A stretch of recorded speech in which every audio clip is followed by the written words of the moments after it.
Démocratie signifie pouvoir au peuple. La démocratie athénienne, dans notre époque, est vue d'un œil idéalisé. Démocratie signifie pouvoir au peuple. La démocratie athénienne, dans notre époque, est idéalisée. Contrairement à Sparte, qui est vue comme l'éternel rival et le contre-modèle d'Athènes. Dans un premier temps, nous verrons les origines de la démocratie à l'époque antique et médiévale. Après, nous verrons l'époque du refus de la démocratie pendant l'époque moderne. On imagine que la démocratie en Europe a son origine en Grèce antique, mais elle peut remonter bien avant, ce qui fait l'objet de débats philosophiques justement en Grèce antique. Certains, comme l'historien Hérodote, pensent que la démocratie trouve son origine en Mésopotamie. La démocratie est un régime où la population décide des lois de manière autonome et sans maître. Cela a provoqué la peur des aristocrates et des notables, mais pas de tous. Une partie des notables s'est adaptée à la démocratie. Par exemple, Périclès.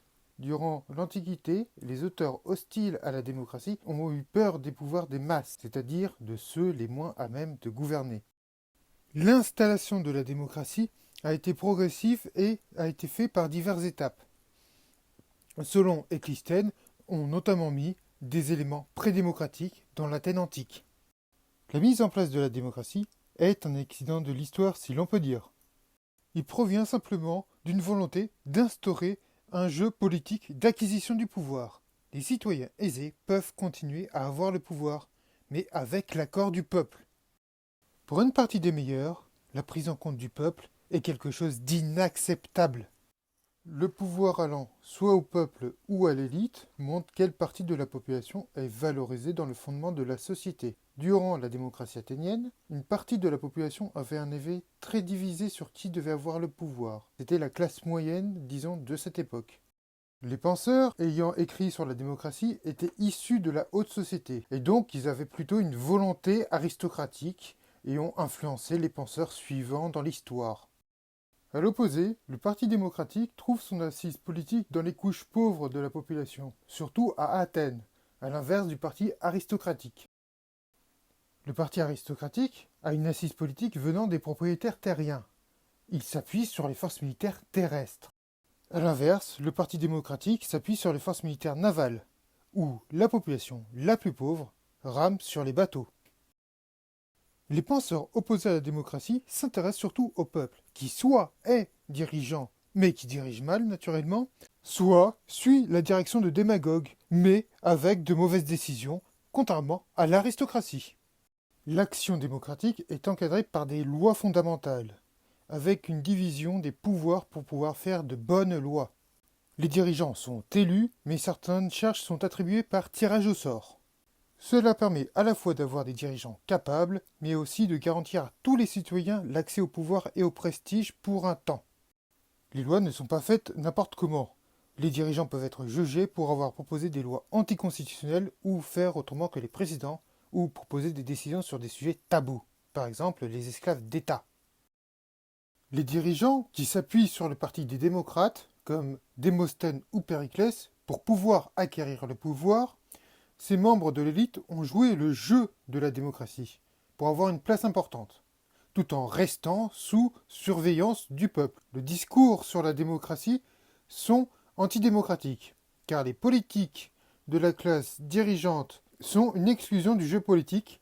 Les citoyens ayant le pouvoir ont voté pour d'autres dirigeants.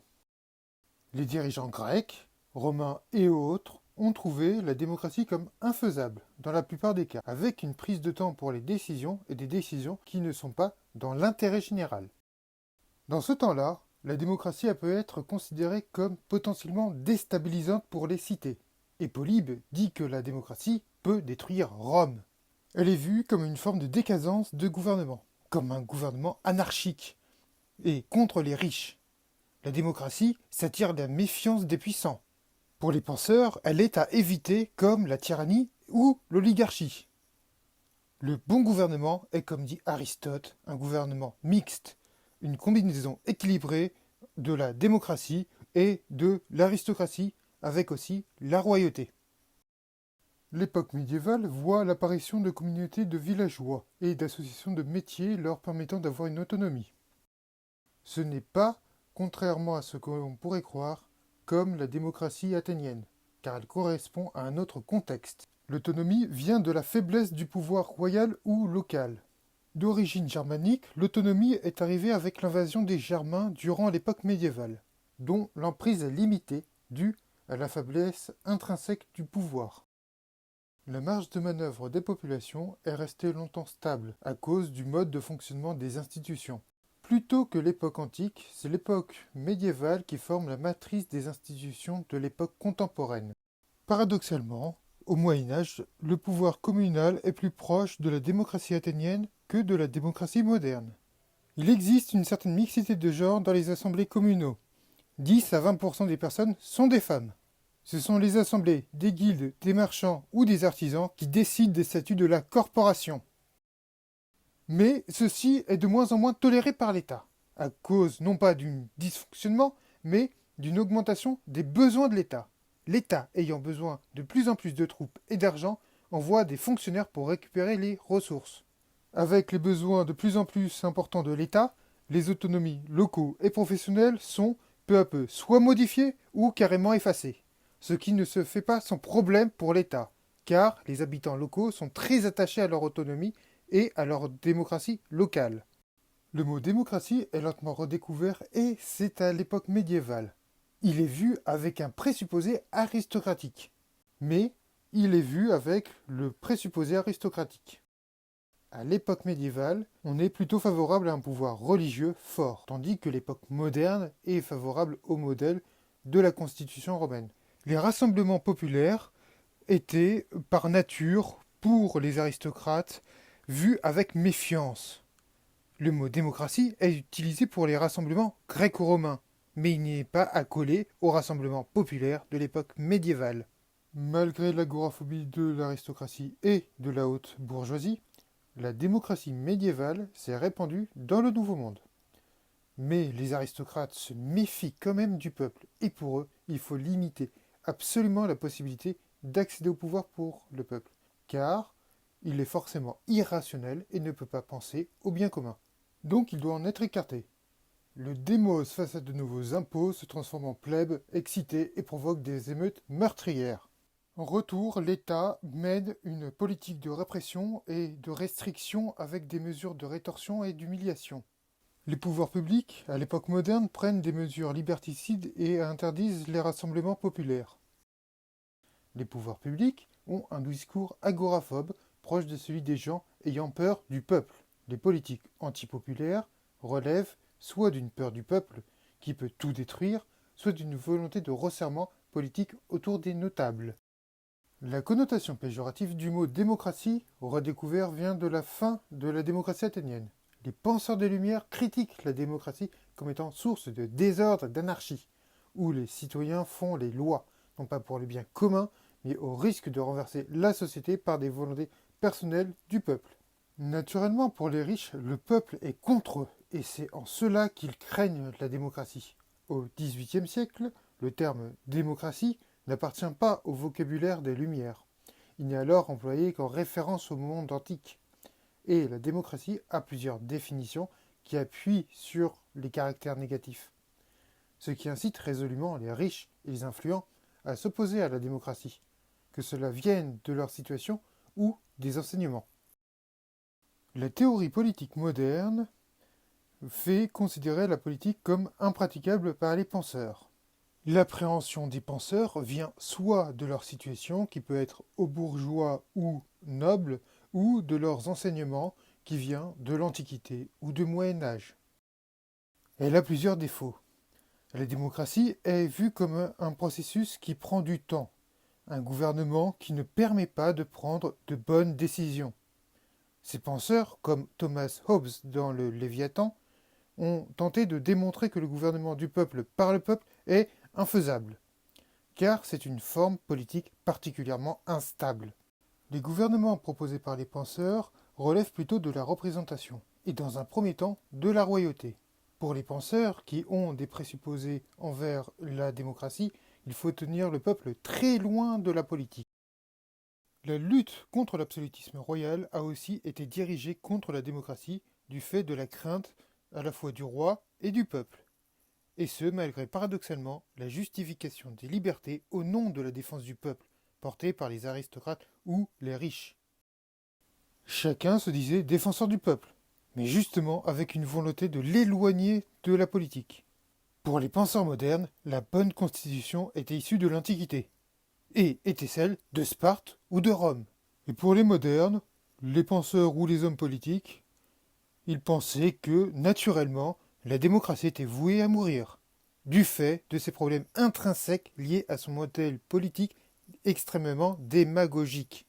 Outre leur agoraphobie, les penseurs estimaient que la population ne pouvait décider de la politique due à la taille du pays. Les explications sont que la taille de la population ainsi que du pays rend impossible la participation directe aux décisions. Autre argument, l'époque est libérale. Et les personnes ne sont pas du tout homogènes, ce qui est contraire à une participation harmonieuse à la vie politique. Ceci est dû à l'accroissement de l'argent, qui rend impossible l'homogénéisation des personnes. Ainsi, pour toutes ces raisons, les penseurs ont refusé la participation de la population à la décision politique. La représentation politique a été pensée comme allant de soi, en référence à l'Antiquité romaine ou spartiate. Pour ces penseurs, Rome et Sparte étaient de bons régimes politiques, avec une division de la société et la participation des citoyens de différentes classes sociales, ce qui en faisait des régimes mixtes, avec en réalité un exercice oligarchique du pouvoir. Pour ces personnes, il faut que les personnes bien nées participent au pouvoir pour pouvoir protéger les droits naturels. Au contraire des démocrates, les penseurs classiques croient que ce régime va vers la tyrannie. Les penseurs pensent qu'un régime mixte permet de protéger les libertés. Il y a deux sources pour les pensées antidémocratiques qui sont entrées en jeu. L'antidémocratie venant de la tradition anglaise. La tradition anglaise est la plus grande influence possible sur la pensée politique, antidémocratique, avec la tradition française. Une raison pour laquelle les penseurs sont contre la démocratie est le risque que les bien-nés soient en danger dans cette organisation politique. La pensée des individus venant de leur statut, même ceux du tiers-état, étaient, par leur éducation, supérieurs à la plèbe. Les penseurs ont introduit des restrictions avec Hobbes et la théorie de la représentation, et avec Montesquieu et la théorie de la séparation des pouvoirs. Dans les théories, ils ont écarté le peuple, et certains, comme Montesquieu, ont préconisé des contre-pouvoirs pour protéger les libertés. Leur modèle venait du modèle antique romain ou spartiate, admiré à l'époque moderne et aussi d'une méfiance envers les modèles purs. Ainsi, les penseurs imprégnés de la pensée antique sont favorables à des régimes politiques pouvant surmonter les épreuves. Avec cela, les changements politiques ont provoqué des troubles, dans le sens où la peur du peuple a été vive chez les élites agoraphobes. La guerre d'indépendance a amené le peuple à penser pouvoir vivre dans une condition meilleure, du fait de son endettement créé par la guerre d'indépendance. La situation économique du peuple a créé une situation de crise, tandis que les dirigeants voulaient simplement la liberté. Les dirigeants révolutionnaires américains et français travaillaient dans les institutions judiciaires ou législatives. Les dirigeants révolutionnaires étaient pour la plupart contre la population et contre la démocratie. Les loyalistes, fidèles à la couronne anglaise, parlaient de guerre démocratique à propos des insurgés. Les tenants d'un pouvoir non démocratique, même s'ils étaient pour l'indépendance américaine, réprouvaient l'agitation du peuple. La conséquence de la guerre d'indépendance a été une volonté démocratique qui voulait une plus grande égalité pour le peuple. La guerre d'indépendance a vu émerger deux tendances. La première tendance est centralisatrice. Les fédéralistes sont pour une plus grande force du pouvoir central et une marginalisation de la population pauvre. Ils ont un lectorat plutôt aisé. La deuxième tendance est en faveur des petits États. Les antifédéralistes, plus populaires, qui voulaient protéger les droits individuels des citoyens et qui étaient pour la représentation, même s'ils défendaient le local. La Constitution américaine a été pensée antidémocratiquement, pour justement faire en sorte que le peuple n'arrive pas au pouvoir. La guerre d'indépendance américaine a eu des répercussions importantes en France sur la réaction des parlementaires anti-absolutistes. La situation en Angleterre sont des révolutions dans les colonies, alors qu'en France, ce sont des soulèvements intérieurs depuis 1775. Ainsi, les révolutionnaires français aussi ont pris des dispositions pour que le peuple ne puisse pas accéder au pouvoir. Aussi agoraphobes, ils ont voulu que le peuple soit écarté du pouvoir, car pour eux, le peuple était à maîtriser absolument à cause de leur risque de dérapage.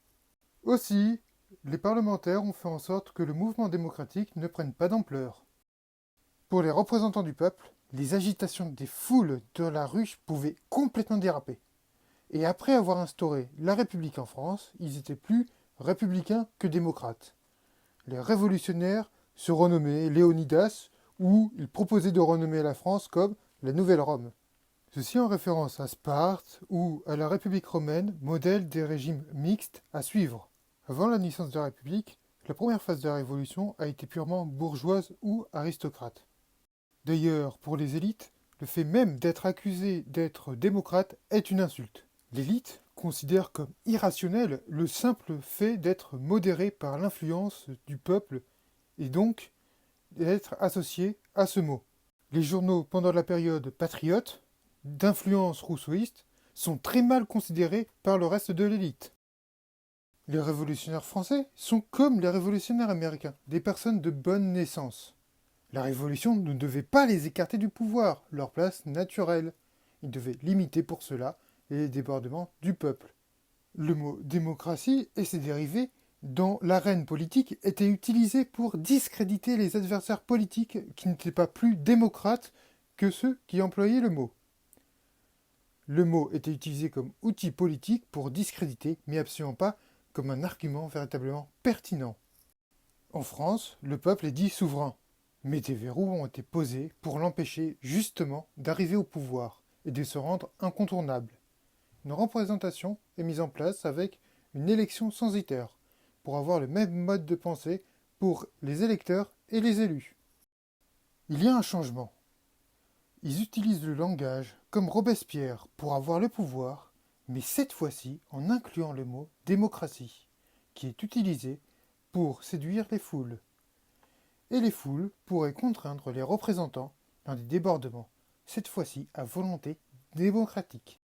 En conclusion, la démocratie s'appliquait dans un territoire circonscrit, que ce soit pendant la période antique ou médiévale. Le régime a été mal vu par les possédants, car il ne fallait pas mettre le pouvoir au peuple. Ils étaient plutôt pour Sparte ou Rome, car c'était des régimes équilibrés.